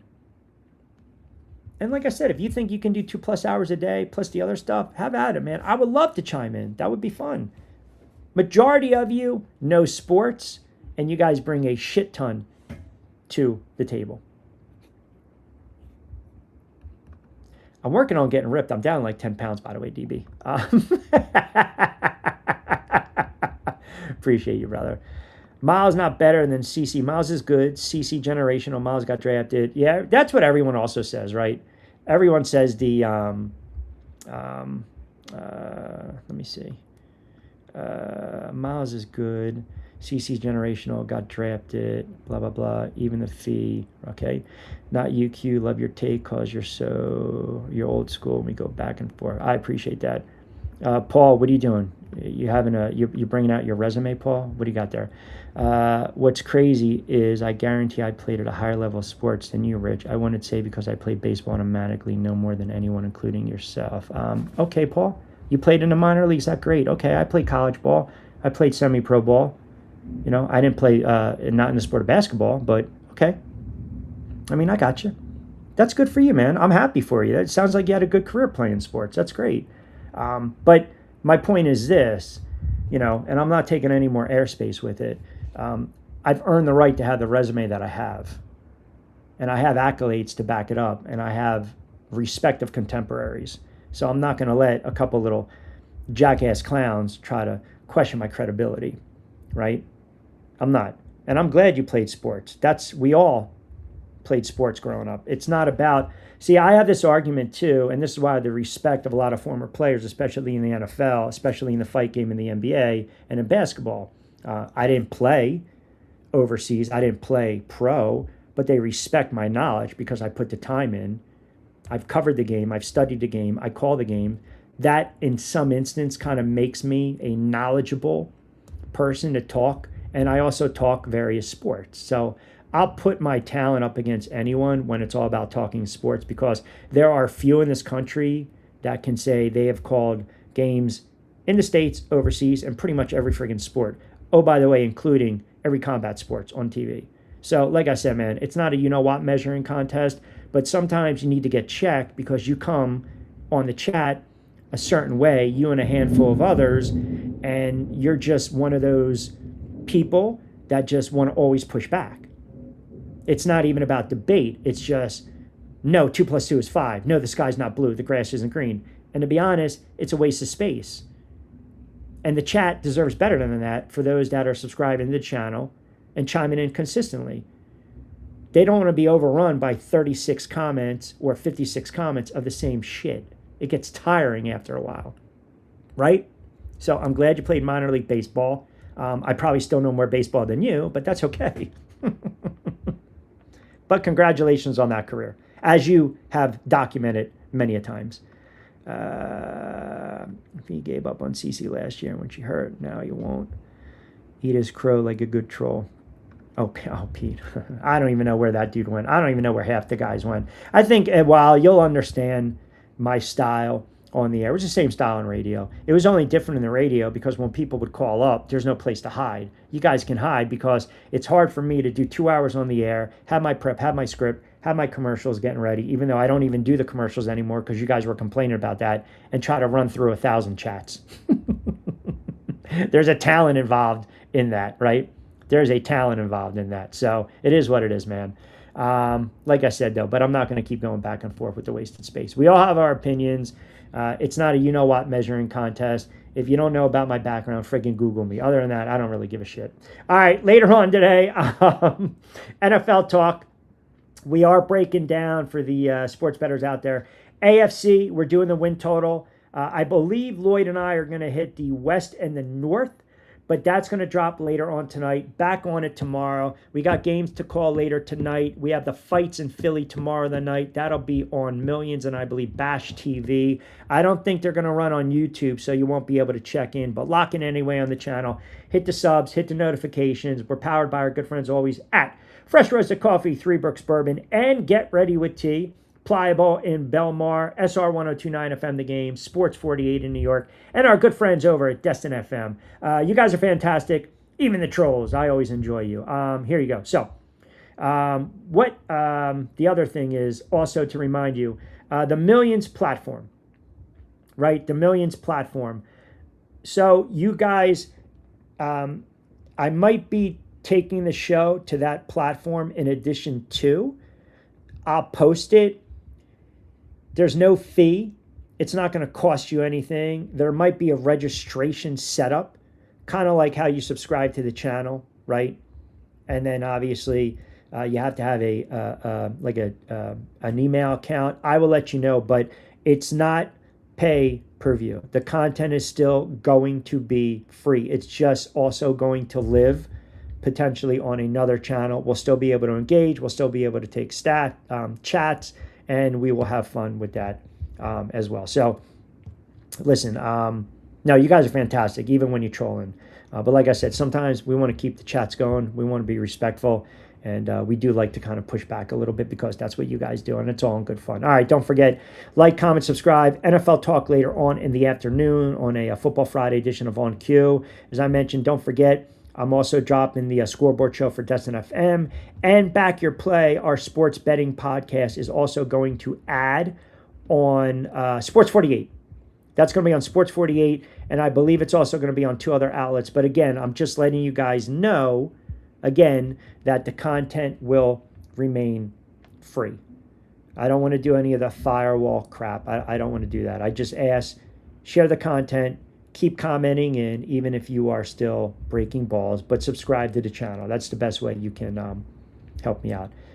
So always appreciate you guys. Always appreciate the honesty and you guys coming on, hanging out with me for 2 hours. You guys are the best, even the ones that like to break the balls. All right, we will be back at it. In a couple more hours, we're dropping a Friday show. We'll have a little fun with that. You guys be well, be safe, be sound. DB, I hope you got a nice little feedback from the interview the other day, brother. Trying to send good juju. Mike in Ohio, Joe D, Sarge in Delaware, First Lady. We'll see you guys radio-wise on the other side. And as I said, you guys have a good Sports Friday. We'll be back at it later on.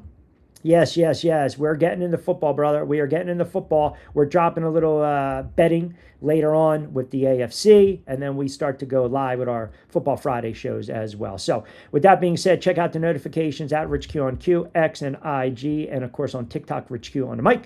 Have a good rest of your Sports Friday. We'll talk in a couple hours of some NFL talk right here on another edition of On Q. As always, I'm Rich Quiñones. Hasta luego, my dear.